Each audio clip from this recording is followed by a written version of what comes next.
السلام عليكم ورحمة الله.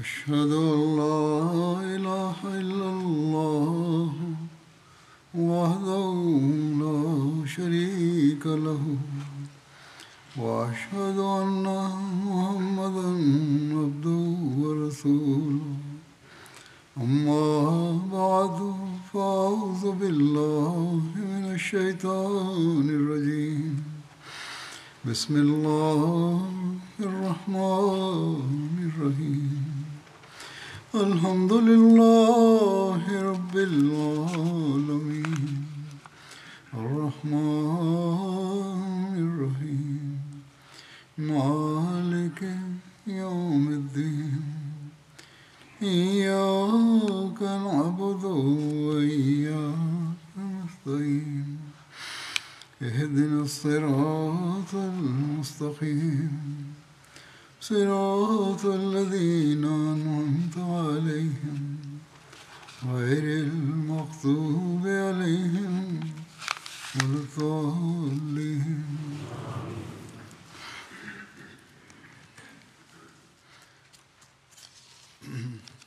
حضرت صلی اللہ علیہ وسلم کے زمانے کے سریات اور غزوات کا ذکر چل رہا تھا. J'évoquais les ghazwat et les sarayas de l'époque du saint prophète Mohammed paix soit lui dans l'avant-dernier sermon.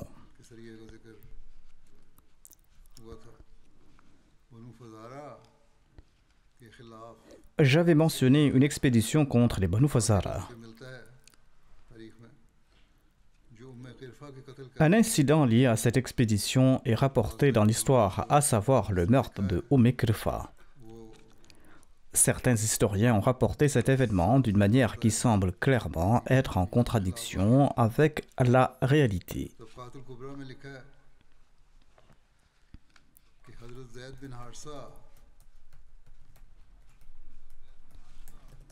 Selon Tabaqat al-Kubra, le compagnon Zayd bin Haritha est parti en l'an 6 de l'Hégire pour un voyage commercial vers la Syrie.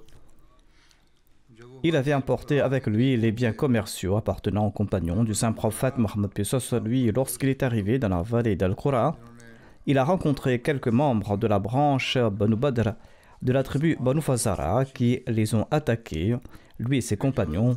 Ils les ont battus et ils leur ont volé leurs marchandises. Une fois que Zayd était guéri de ses blessures, il s'est rendu auprès du saint prophète Mohammed paix soit lui pour lui rapporter cet incident. Le saint prophète Mohammed paix soit lui a envoyé Zayd et ses compagnons contre ceux qui les avaient attaqués. Les musulmans, lors de leur voyage, se cachaient durant la journée et ils se déplaçaient la nuit. Mais les Banu Badr ont eu vent de leur mouvement. Le matin suivant, Zayd et ses compagnons sont arrivés auprès d'eux. Ils ont lancé le slogan Allah Akbar et ils ont encerclé ceux qui étaient présents.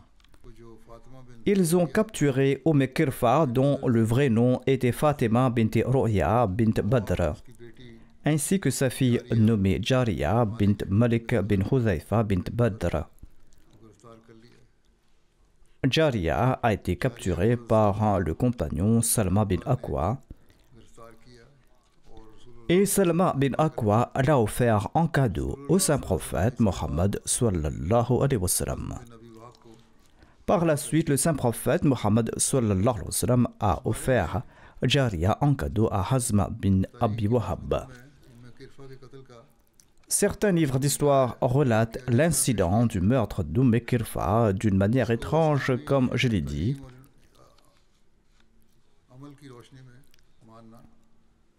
Et il est difficile de croire en cet incident à la lumière des enseignements de l'islam et de la pratique de l'islam.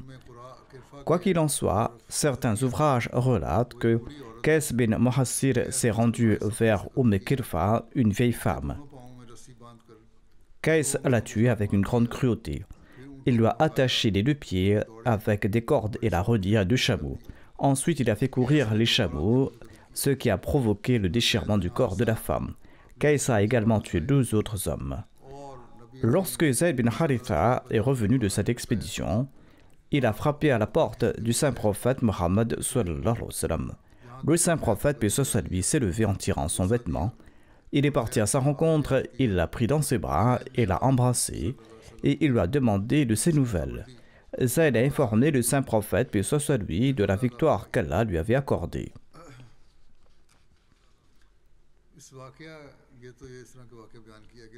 C'est ainsi que rapportent certaines chroniques, notamment que cette femme a été écartelée en deux. Hazrat Mirza Bashir Ahmad Sahib l'a présenté d'une manière très argumentée et convaincante et avec une grande clarté. Il déclare, je cite, « À la place de la Sariya mentionnée ci-dessus, sous le commandement d'Abu Bakr, Ibn Sa'd rapporte une autre Sariya dirigée par Zayd bin Haritha. En d'autres termes, Ibn Sa'd indique que le commandant de cette expédition n'était pas Abu Bakr mais Zayd bin Haritha. De plus, les détails qu'il donne diffèrent également. Il précise que cette expédition avait pour but de punir les Banu Fazara, une tribu qui habitait tout près de Wadi al-Qura et qui avait attaqué une caravane commerciale musulmane s'emparant de tous les biens et de toutes les marchandises. La principale instigatrice de cette attaque était une vieille femme nommée Khirfa, une ennemie farouche de l'islam. Lorsque cette femme a été capturée, un homme nommé Kais appartenant au groupe de Zayd l'a tuée. Selon les détails rapportés par Ibn Sa'd, ses pieds ont été attachés à deux chameaux lancés dans des directions opposées et cette femme a été écartelée et a été déchirée littéralement en deux. Après cet incident, sa fille a été confiée à Salma bin Aqwa.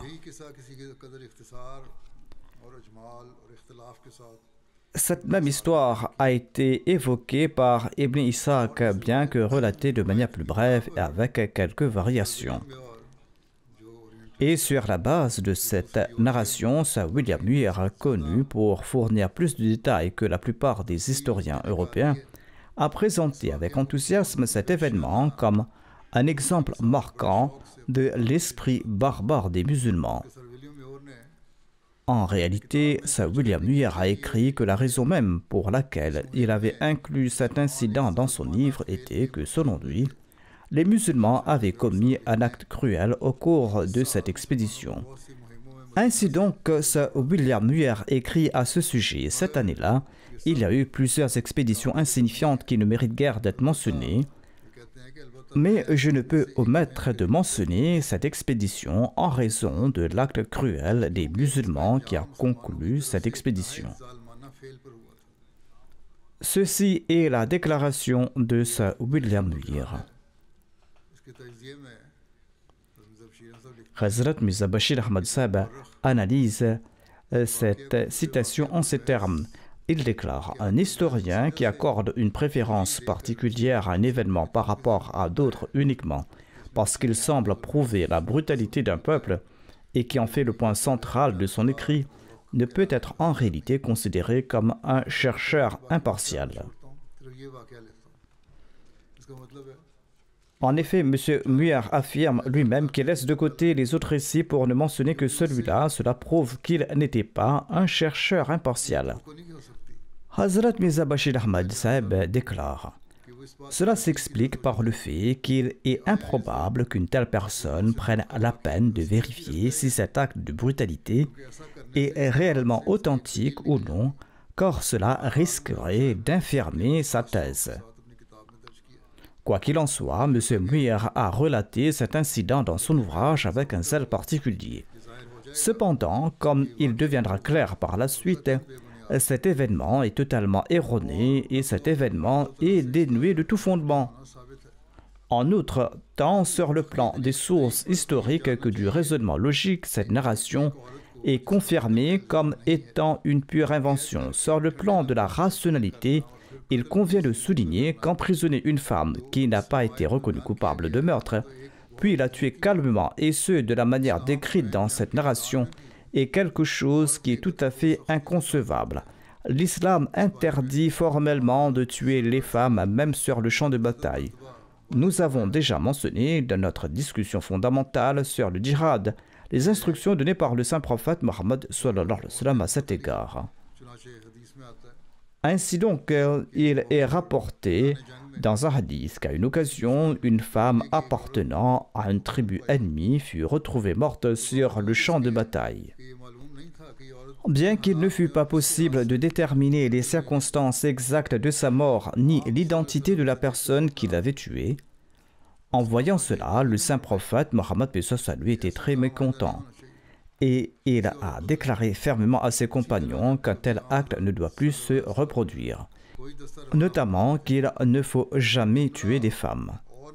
De même, lorsque le saint prophète lui envoyait une armée en expédition, en sus d'autres instructions qu'il leur donnait, il insistait particulièrement sur le fait que les compagnons ne devaient pas tuer les femmes et les enfants.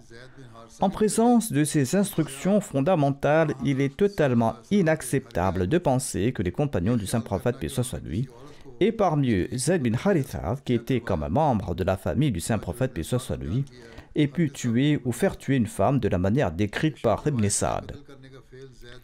Sans aucun doute, bien que dans cette narration, l'acte de mise à mort ne soit pas directement attribué à Zayd, mais à un autre musulman, la responsabilité finale lui incomberait tout de même, puisque cet incident s'est produit sous son commandement. De plus, il est tout à fait inconcevable que Zayd, qui connaissait parfaitement les préceptes du saint prophète, paix soit lui, ait pu permettre qu'un tel acte se produise sous sa surveillance.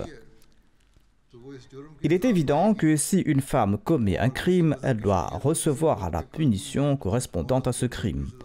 La charia, comme aucune autre loi religieuse ou législation d'un pays, n'exempte une femme de la punition d'un crime. Par ailleurs, les cas des femmes recevant des punitions, y compris la peine capitale pour meurtre, sont régulièrement rapportés dans les annales. Cependant, tuer une femme uniquement en raison d'une inimitié religieuse, plus encore la tuer de la manière cruelle décrite dans cette narration, est un acte qui va à l'encontre des enseignements fondamentaux du saint prophète paix soit lui et de toute l'histoire islamique. Par ailleurs, si l'on affirme que cette femme était une criminelle et que, comme mentionné dans diverses narrations, elle avait comploté pour assassiner le saint prophète Mohammed paix soit lui, et que pour cette raison, une sentence de mort était légalement prononcée contre elle, alors cet argument est valide, mais la véritable question est la suivante. Si les compagnons du saint prophète paix soit lui n'ont pas tué des criminels plus dangereux et plus violents comme Kurfa, et des ennemis de sexe masculin qui plus est, étant donné qu'ils n'ont pas tué d'ennemis, comment peut-on penser qu'une femme âgée aurait été traitée d'une façon aussi barbare sous la surveillance d'un compagnon aussi éclairé que Zayd bin Haritha? Cela est tout à fait inacceptable. D'un point de vue rationnel, la fausseté et le caractère fabriqué de cette histoire sont évidents et clairs, et aucune personne impartiale ne pourrait avoir le moindre doute à ce sujet. Reste maintenant à examiner l'aspect lié à la transmission de cette narration. Premièrement, ni Ibn Sa'd ni Ibn Ishaq n'ont fourni de chaîne d'authentification fiable pour cette narration. Or, sans une source fiable, une narration de ce genre qui contredit les instructions claires du saint prophète, paix soit lui, ainsi que la pratique commune et bien connue des compagnons, ne peut être en aucun cas acceptée. Deuxièmement, ce même événement a été mentionné dans Sahih Muslim et Sunan Abu Daoud, deux ouvrages authentiques de hadith, mais on ne trouve aucune mention de l'exécution Kurfa. De plus, dans plusieurs détails, ce récit diffère considérablement de celui rapporté par Ibn Sa'd et les autres historiens. Il faut aussi souligner que les 6 recueils de hadith sont universellement reconnus comme plus fiables et dits de préférence par rapport aux récits historiques. C'est pour cette raison que les récits d'Ibn Sa'd et d'autres n'ont aucun poids face aux récits de Sahih Muslim et du Sunan d'Abu Daoud. Cette distinction devient encore plus évidente lorsque l'on prend en compte le fait que Ibn Sa'd et Ibn Ishaq ont mentionné leurs récits sans fournir de chaîne de narrateurs, à l'inverse de l'imam Muslim et d'Abu Daoud qui ont inclus une chaîne complète de transmission dans leurs récits. En fin de compte, en comparaison avec la rigueur et la prudence pratiquées par les muhaddithin, les récits historiques généraux des historiens n'ont aucune valeur significative. Dans le récit de Muslim et d'Abu Daoud, on ne trouve aucune mention de l'exécution de Mekurfa. Ni ce nom, ni le nom de Zayd n'est mentionné, mais on trouve comme nom que le commandant de cette expédition était Abu Bakr. Cependant, il est impensable que cette expédition soit une autre distincte car les détails sont essentiellement identiques.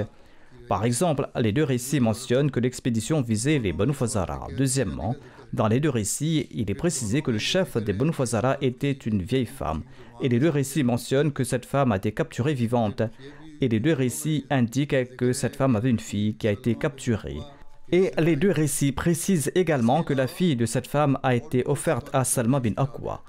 En outre, d'autres similitudes dans les détails renforcent cette idée. Maintenant, réfléchissez, en présence de ces points communs fondamentaux, est-il possible d'imaginer qu'il s'agisse de deux récits différents? Cela est tout à fait improbable. Cependant, nous ne nous contentons pas de cet argument rationnel.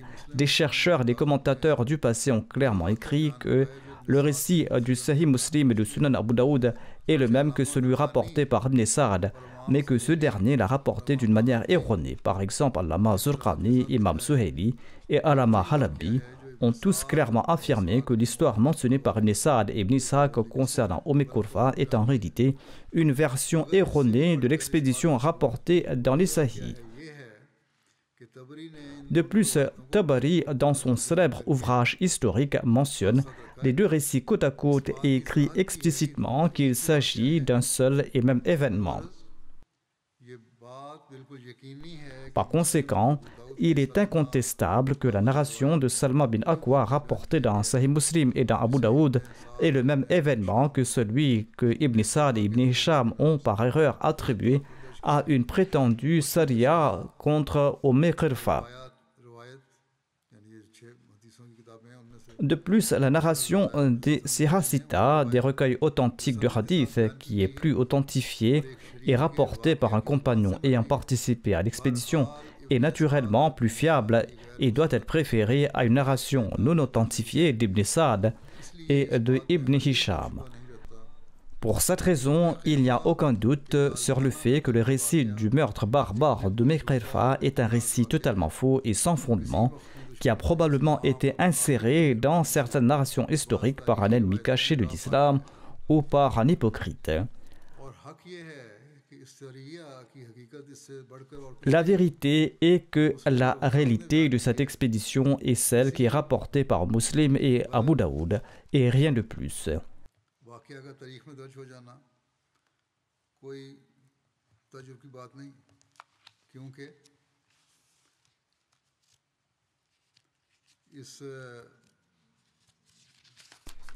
Il n'est pas surprenant qu'un récit erroné soit mentionné dans les annales historiques, car de tels exemples existent dans l'histoire de chaque pays et de chaque nation. Ce qui est surprenant toutefois, c'est qu'un homme comme Sir William Muir ait accordé une place à ce récit erroné dans son livre sans mener la moindre investigation, et qu'il ait ouvertement admis que son objectif en le rapportant était uniquement de présenter un exemple d'un acte cruel supposément commis par les musulmans. En tout cas, les faits concernant cet incident sont inexacts. L'histoire évoque aussi l'expédition ou la Saria d'Abdullah bin Atiq liée à la mission contre Abu Rafi. Ibn Sa'd rapporte que cette expédition a eu lieu pendant le mois du Ramadan, la 6e année de l'Hégire. Hazrat Mirza Bashir Ahmad Sahib, dans ses recherches tirées de différents ouvrages historiques, écrit ceci à propos de cette Saria. Il y a des divergences dans les récits concernant la date du meurtre d'Abu Rafi.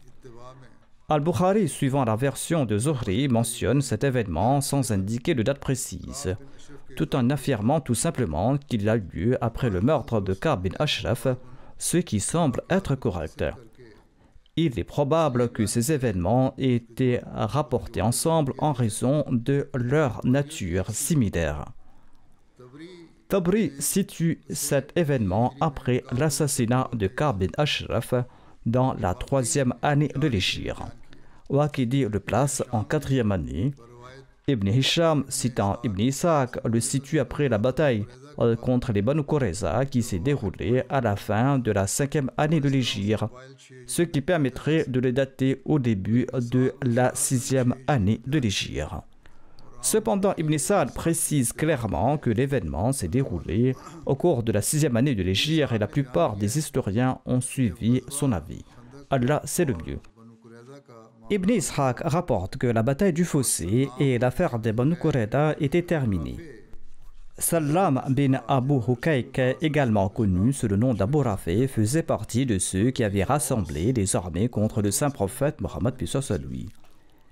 Le clan des Haus avait déjà tué Ka'b bin Ashraf, un chef juif, avant la bataille d'Uhud, en raison de son hostilité envers le saint prophète Mohammed paix soit sur lui et en raison de ses incitations à la haine contre le saint prophète paix soit sur lui. Par la suite, le clan des Khazraj avait demandé la permission au saint prophète Mohammed sallallahu alayhi wa sallam de tuer Sallam bin Abu Hukayk. Sallam se trouvait à Khaybar et l'envoyé d'Allah, paix soit sur lui, leur a accordé cette permission. Ces deux clans, Haus et Khazraj, étaient comme deux chameaux mal rivaux qui se mesuraient l'un à l'autre dans les efforts pour servir le saint prophète Mohammed paix soit sur lui. Chaque fois que les Haus accomplissaient un acte en faveur du prophète, sallallahu alayhi wa sallam, les Khazraj disaient, en raison de cet acte, ils surpasseront notre statut auprès du saint prophète, paix soit sur lui, et dans l'islam. Ainsi, ils ne s'arrêtaient pas tant qu'ils n'accomplissaient pas un acte similaire. Et lorsque les Khazraj accomplissaient un tel acte, le clan des Haus faisait de même. Lorsque les Haus ont tué Ka'b bin Ashraf en raison de son hostilité envers le saint prophète, paix soit sur lui, les Khazraj ont déclaré, par Allah, le clan des Haus ne pourra jamais obtenir une supériorité sur nous grâce à cet acte. Ils rivalisaient donc dans ces actions qui les rapprochaient d'Allah et de son messager, sallallahu alayhi wa sallam. Ils ont réfléchi alors pour déterminer qui, parmi les ennemis du saint prophète, paix soit sur lui, pouvait être comparable à Ka'b bin Ashraf. Et ils se sont souvenus alors de Ibn Abu Hukayk qui se trouvait à Khaybar ou dans la région du Hijaz. Ibn Sa'd rapporte que les Khazraj ont déclaré: Abu Rafi, le fils d'Abu Rafi, a rassemblé les tribus Radfan et les politistes des environs, et Abu Rafi a fixé une grande récompense pour qu'ils combattent le saint prophète Mohammed sallallahu alayhi wa sallam. Sur ce, les Khazraj ont demandé la permission au saint prophète Mohammed paix soit sur lui de pouvoir l'assassiner, et le saint prophète leur a accordé cette permission. Ainsi, 5 hommes du clan des Banu Salama appartenant aux Khazraj sont partis en mission. Il y avait Abdullah bin Atiq, Masoud bin Sinan, Abdullah bin Unais al-Juhani, un allié des Ansar, Abu Qatada, Harith bin Arabi et Khuzay bin Aswad. Ces 5 hommes sont partis accomplir leur mission. Selon Mohammed bin Omar et Ibn Sa'd, il y avait Asad bin Khuzay, un allié des Ansar issu du clan Aslam qui faisait partie de cette expédition. Ibara bin Azib mentionne également Abdullah bin Utba comme rapporté dans Sahih Bukhari, ce qui porte le nombre à 6 personnes. Ibn Uqba et Suhaili ajoutent également le nom d'Asad bin Haram, portant ainsi le total à 7 hommes. Le saint prophète Mohammed paix soit sur lui a nommé Abdullah bin Atiq comme chef de cette expédition. Le saint prophète leur a donné des instructions claires qu'ils ne devaient pas tuer les femmes et les enfants. On peut voir ici que le saint prophète a donné cette interdiction explicite de ne pas tuer les femmes. Dans Sahih Bukhari, les détails de l'assassinat d'Abu Rafi sont rapportés comme suit. Bara bin Azib rapporte qu'Abu Rafi causait beaucoup de tort au saint prophète Mohammed paix soit sur lui et il soutenait les ennemis contre lui. Il résidait dans une forteresse située dans la région du Hijaz. Lorsque les membres de l'expédition sont arrivés tout près de sa forteresse, le soleil était déjà couché et les habitants avaient ramené leurs troupeaux. Abdullah bin Atiq dit alors à ses compagnons: restez ici, je vais m'approcher et je vais trouver un moyen de convaincre le portier afin d'entrer dans la forteresse. Il s'est approché du portail et lorsqu'il est arrivé à proximité, il s'est couvert d'un vêtement simulant qu'il était en train de satisfaire un besoin naturel et tous les habitants étaient entrés à l'intérieur. Selon une autre version, Abdullah bin Atiq a expliqué: j'ai commencé à chercher un stratagème pour entrer dans la forteresse en trouvant un prétexte. Pendant ce temps, les habitants de la forteresse ont réalisé qu'ils avaient perdu un de leurs ânes. Ils ont dit « Prenez une lampe et allons le chercher ». Abdullah a relaté « J'avais peur qu'ils ne me reconnaissent et je me suis couvert la tête. Et je me suis couvert comme si j'étais en train de satisfaire un besoin naturel. » Ceci a été rapporté dans le Sahih al-Bukhari. Le portier a crié au serviteur d'Allah « Si tu veux entrer, fais-le maintenant, car je vais fermer la porte. » Abdullah bin Atiq est entré dans la forteresse et il s'est caché à l'intérieur. Selon une autre version, il explique « Je suis aussi entré à l'intérieur et je me suis caché tout près de la porte dans l'enclos des ânes. » Lorsque les habitants de la forteresse étaient tous entrés, le portier a fermé la porte et il a accroché les clés sur un crochet. Abdullah bin Atiq relate « Je me suis levé et je suis parti vers les clés, je les ai prises et j'ai ouvert la porte. » Selon un autre récit, il a déclaré que lorsque les bruits se sont calmés et que je n'entendais plus de mouvement, je suis sorti de ma cachette et j'ai vu le portier déposer les clés dans une niche du mur. Ce récit est également rapporté dans le Sahih al-Bukhari. Abu Rafi avait l'habitude de tenir des rencontres le soir. Il recevait des visiteurs qui venaient lui parler dans sa salle. Ce soir-là, il se trouvait à l'étage supérieur de sa forteresse. Abdullah a expliqué « J'ai observé la rencontre et je regardais les gens discuter avec lui. » Selon un autre récit, ils avaient dîné avec Abu Rafi et ils ont discuté jusqu'à une partie avancée de la nuit. Ensuite, ils sont retournés chez eux. Ce récit est également rapporté dans le Sahih al-Bukhari. Abdullah bin Atiq relate « Je suis monté vers lui et lorsque j'ouvre une porte, je m'assurais de la renfermer de l'intérieur. Je me suis dit que même si les gens entendent mes pas, ils ne pourront pas m'atteindre tant que je ne l'aurai pas tué. Ainsi donc, je suis arrivé jusqu'à Abu Rafi. » Selon une autre version, il a rapporté « J'ai d'abord verrouillé les portes des chambres de ses proches de l'intérieur et je suis monté par un escalier jusqu'à la pièce où se trouvait Abu Rafi. » Ce récit est également relaté par Sahih al-Bukhari. Il ajoute « Quand j'ai atteint la pièce, j'ai vu qu'il était couché dans un coin sombre au milieu de sa famille. Je ne savais pas précisément où il se trouvait dans la pièce et j'ai dit « Oh Abu Rafi ». Il a répondu « Qui est là ?» Je me suis dirigé rapidement vers la source de sa voix et je lui ai porté un coup d'épée. Mais en raison de la précipitation et de la panique, le coup n'était pas efficace et il s'est mis à crier. Je suis sorti de la pièce et je suis resté un moment dehors. Ensuite, je suis revenu en faisant semblant de lui porter secours. Et j'ai changé ma voix pour qu'il ne me reconnaisse pas. J'ai dit « Abu Rafi, que se passe-t-il » Il m'a répondu « Que ta mère périsse, un homme est entré dans la pièce et m'a frappé avec son épée. » Abdullah bin Atiq relate « Je lui ai porté un autre coup en suivant sa voix et cette fois, je l'ai gravement blessé. Pourtant, il n'était pas encore mort. Alors j'ai posé la pointe de mon épée sur son ventre et j'ai appuyé jusqu'à ce que la lame traverse son corps jusqu'à son dos. » Dans une autre version, il a dit ceci « Je suis retourné vers lui pour lui donner un autre coup, mais cela ne l'a pas tué et il a crié, réveillant les membres de sa famille. Ils se sont levés et ils se sont précipités vers lui. » Abdullah bin Atiq ajoute « Je suis revenu une nouvelle fois en simulant d'être quelqu'un qui est venu lui porter secours et j'ai changé ma voix. Quand je suis entré, je l'ai vu allongé sur le dos. Alors j'ai placé mon épée sur son ventre et j'ai appuyé jusqu'à entendre le bruit d'un os qui se brisait. » Ce récit est également rapporté dans le Sahih al-Bukhari. Abdullah bin Atiq déclare « J'ai compris que je l'avais tué et j'ai ouvert les portes une par une jusqu'à atteindre le dernier escalier. Je posais mon pied en pensant avoir atteint le sol, mais j'ai tombé. Il ne s'agissait pas de la dernière marche, mais de 2 ou 3 de plus et j'ai chuté dans la nuit. Il y avait un clair de lune et je me suis fracturé le tibia. » Selon un autre récit, il aurait déclaré que son articulation était sortie de son emplacement. Il ajoute « Je me suis bandé à la jambe avec mon turban et je me suis assis devant la porte en me disant que je ne sortirai pas cette nuit tant que je n'aurai pas la confirmation de l'avoir tué. » Et le coq a chanté à l'aube, comme les coqs le font, le matin pour l'appel, et un homme est monté sur les remparts pour annoncer cette nouvelle. J'apporte la nouvelle de la mort du marchand du Hejaz. Je suis parti en courant vers mes compagnons et je leur ai dit ceci. Allah nous a accordé la victoire. Abu Rafi est mort. Ensuite, je me suis rendu auprès du saint prophète Mohammed paix soit lui et je lui ai tout raconté. Il m'a dit « avance ton pied ». Je l'ai avancé et il a passé sa main sur ma jambe et par la suite, c'était comme si je n'avais jamais ressenti la moindre douleur. Selon un autre récit, Abdullah bin Atiq a relaté « Je suis venu vers mes compagnons en titubant. Je leur ai dit « Allez annoncer la bonne nouvelle au saint prophète Mohammed paix soit lui, car je ne pourrai pas me rendre là-bas tant que je n'aurai pas entendu la voix du crieur annonçant la mort d'Abu Rafi. » Le matin, quelqu'un a annoncé la mort d'Abu Rafi. Abdullah bin Atiq déclare « Je me suis levé, j'ai commencé à marcher sans ressentir aucune douleur.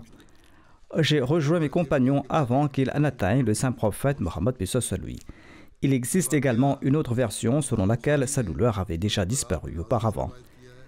Cet événement a été rapporté par l'imam Bukhari d'après Bara bin Azib et il est dit que Abdullah bin Atiq avait tué Abu Rafi tout seul. Cependant, Ibn Uqba, Ibn Ishaq et Mohammed bin Umar et Ibn Saad, entre autres, ont rapporté qu'Abdullah bin Atiq et tous ses compagnons l'avaient tué ensemble. Cet événement a également été analysé et commenté par Hazrat Mirza Bashir Ahmad Sahib. Il explique ceci à ce propos. Les manœuvres de sédition et les incitations des chefs juifs aboutirent à l'affrontement dangereux de la bataille d'Al-Ahzab contre les musulmans en l'an 5 de l'Hégire. Parmi ces chefs, il y avait Huyy bin Akhtab qui avait déjà trouvé sa fin avec la défaite des Banu Qurayda. Cependant, Salam bin Abil Hukayk, connu sous le nom d'Abu Rafi, poursuivait librement ses activités de sédition dans la région de Khaybar. Bien au contraire, l'échec cuisant des coalisés lors de la bataille d'Al-Ahzab et la terrible issue des Banu Qurayda n'avaient fait qu'attiser davantage son animosité contre les musulmans. La région de Khaybar étant proche des tribus de Ghatfan, les Juifs de Khaybar entretenaient des relations de voisinage avec les tribus du Nejd. Abu Rafi, un homme riche et influent, utilisait sa position pour inciter les tribus barbares et belliqueuses du Nejd contre les musulmans. Il jouait un rôle semblable à celui de Ka'b bin Ashraf, un autre chef juif célèbre pour sa haine virulente envers le saint prophète Mohammed paix soit lui. À cette époque, Abu Rafi avait apporté un soutien financier très important aux tribus Ghatfan pour les inciter à lancer une attaque contre le saint prophète Mohammed sallallahu alayhi wa sallam. De plus, l'histoire prouve que les Juifs de Khaybar qui agissaient sous la direction d'Abu Rafi étaient également à l'origine de la menace qui avait émergé de la part des Banu Sa'd au cours du mois de Charban et contre laquelle une armée fut envoyée de Médine sous le commandement d'Ali. Cependant, Abu Rafi ne s'est pas contenté de ses actions. Son inimitié envers les musulmans était insatiable et la simple existence du saint prophète Mohammed paix soit lui représentait à ses yeux une menace insupportable. Ainsi, il a mis en œuvre un plan dangereux. À l'image de la bataille de l'Ahzab, il s'est mis à parcourir les tribus Ghatfan et d'autres tribus voisines pour les inciter à s'unir contre les musulmans. Son objectif ultime était de rassembler une armée massive destinée à détruire les musulmans. Après la bataille d'Al-Ahzab, il a préparé une autre coalition pour attaquer les musulmans. Lorsque la situation a atteint ce point, et lorsque les musulmans ont commencé à percevoir les signes inquiétants d'un nouveau conflit similaire à la bataille d'Al-Ahzab, quelques Ansar de la tribu des Khazraj se sont présentés au saint prophète Mohammed paix soit lui et ont déclaré « Désormais, la seule solution à cette agitation est d'éliminer le cerveau de ces troubles Abu Rafi. Ceci est la seule solution, considérant que l'élimination d'un seul fauteur de troubles et instigateur était préférable à un massacre général qui aurait causé un bain de sang à travers le pays. Le saint prophète paix soit lui a donné la permission à ses compagnons de mener à bien cette mission. Il a envoyé 4 compagnons Ansar de la tribu Khazraj sous la direction d'Abdullah bin Atiq Ansari vers Abu Rafi. Cependant, avant le départ, le saint prophète leur a donné cette instruction stricte. Écoutez bien, ne tuez aucune femme, aucun enfant. Il leur a donné ces instructions strictes à cet égard. Donc, comment est-il possible qu'une femme ait été tuée dans le cas précédent? Ainsi, au cours du mois du Ramadan, en l'an 6 de l'Hégire, ce groupe de compagnons s'est mis en route et après avoir exécuté leur mission avec habileté, ils sont retournés à Médine. Ainsi, cette menace imminente d'un nouveau conflit a été écartée et les nuages sombres qui planaient au-dessus de Médine se sont dispersés. Ceci est rapporté de cette manière dans le Sahih al-Bukhari.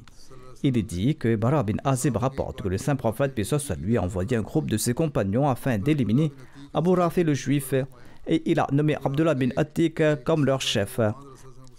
Abu Rafi causait énormément de peine au saint prophète Mohammed, paix soit sur lui, et il incitait les gens à s'opposer à lui en leur apportant soutien et encouragement.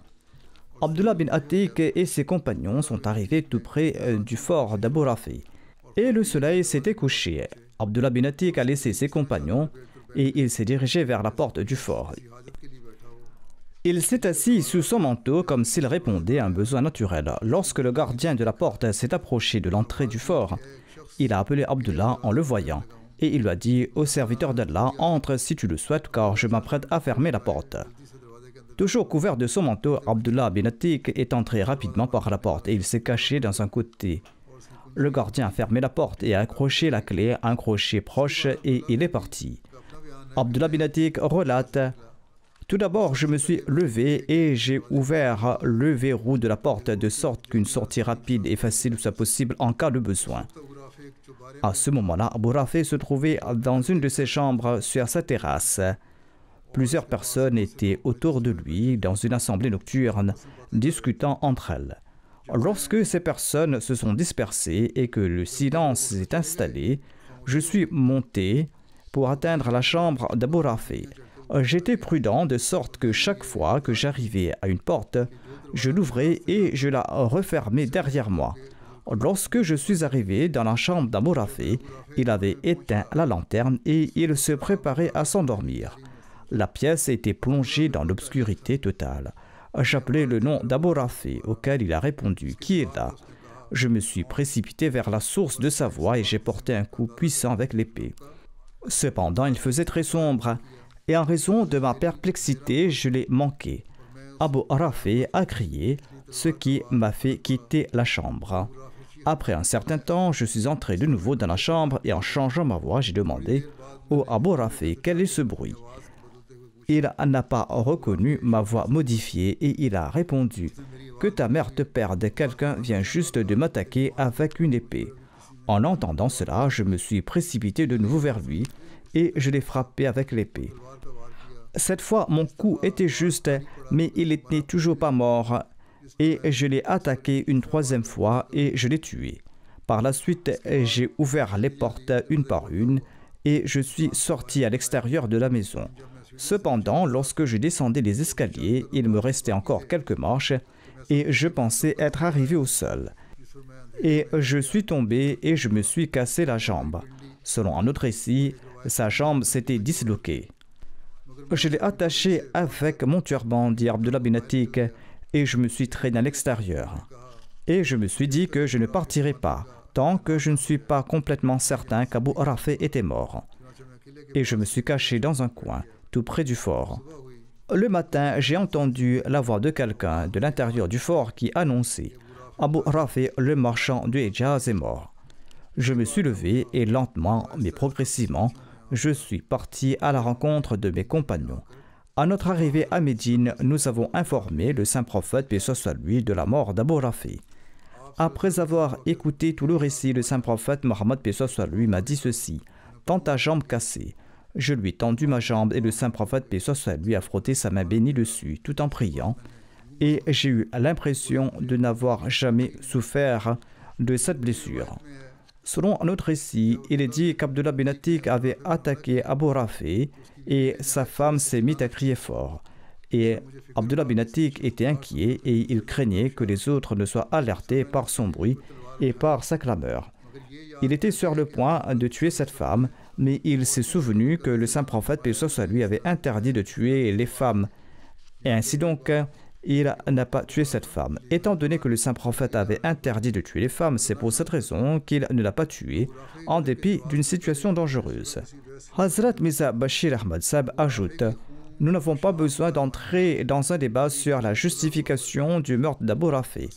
Les entreprises sanguinaires d'Abu Rafi sont comme une page ouverte de l'histoire. Fondamentalement, il faut retenir les points suivants. À l'époque, les musulmans étaient dans un état de grande faiblesse, entourés de dangers de toutes parts, et le feu de l'inimitié embrasait tout le pays. C'était comme si le pays tout entier s'unissait pour anéantir les musulmans. Deuxièmement, en ces temps périlleux, Abu Rafi alimentait le feu qui avait été allumé contre les musulmans. De plus, grâce à son pouvoir, son influence et sa richesse, il incitait les différentes tribus d'Arabie contre l'islam. De plus, à l'image de la Ghazwa d'Al-Ahzab, il s'apprêtait à unir les tribus barbares de l'Arabie pour lancer un nouveau assaut contre Médine. À cette époque, il n'y avait pas de gouvernement central en Arabie où la justice pouvait être administrée. Au lieu de cela, chaque tribu était libre et autonome. Par conséquent, il n'y avait pas d'autre option que d'employer une stratégie d'autoprotection. Quatrièmement, le peuple juif était déjà en guerre contre l'islam et à cette époque, il existait un état de guerre entre les musulmans et les juifs. À cette époque, l'état des choses était tel que si des forces étaient ouvertement mobilisées contre les juifs, il y aurait une perte considérable de vies humaines et de biens. Il était possible que le feu de la guerre prenne la forme d'une destruction massive à travers tout le pays. En ces circonstances, tout ce que les compagnons ont fait était absolument correct et prudent. De plus, dans une situation de guerre, lorsqu'une nation se trouve entre la vie et la mort, de telles stratégies sont entièrement permises. De plus, au besoin, toutes les nations et toutes les communautés ont employé de telles tactiques à toutes les époques. Mais il est regrettable qu'à notre époque de déclin moral, le sentiment de compassion envers les criminels ait atteint un point tel qu'un oppresseur devient un héros. Aujourd'hui encore, nous voyons que même les oppresseurs sont considérés comme des héros et les punitions qu'ils reçoivent en raison de leur crime suscitent à la compassion du public.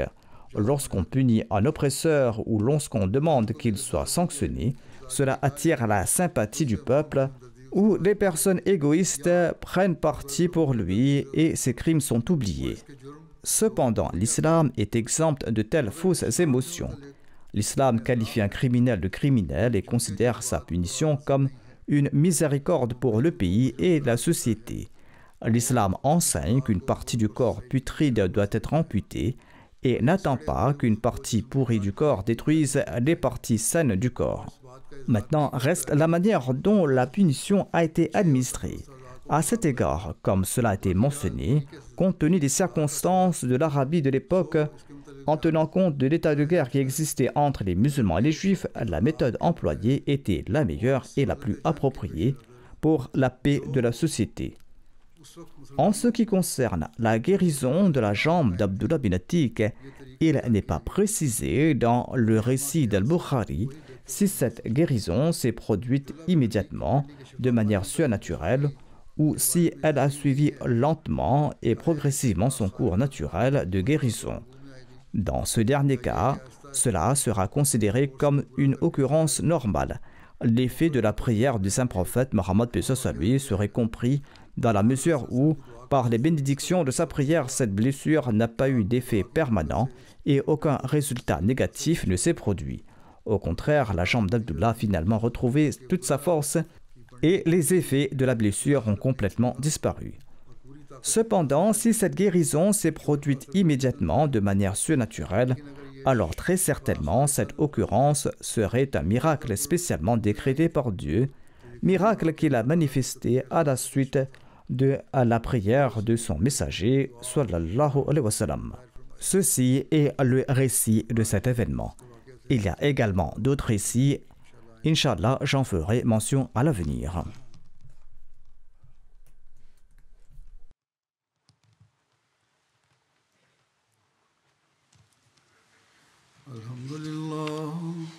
Alhamdulillah, nahmaduhu wa nasta'inuhu wa nastaghfiruh. ونؤمن به ونتوكل عليه ونعوذ بالله من شرور أنفسنا ومن سيئات أعمالنا من يهده الله فلا مضل له ومن يضلل فلا هادي له ونشهد أن لا إله إلا الله ونشهد أن محمدا عبده ورسوله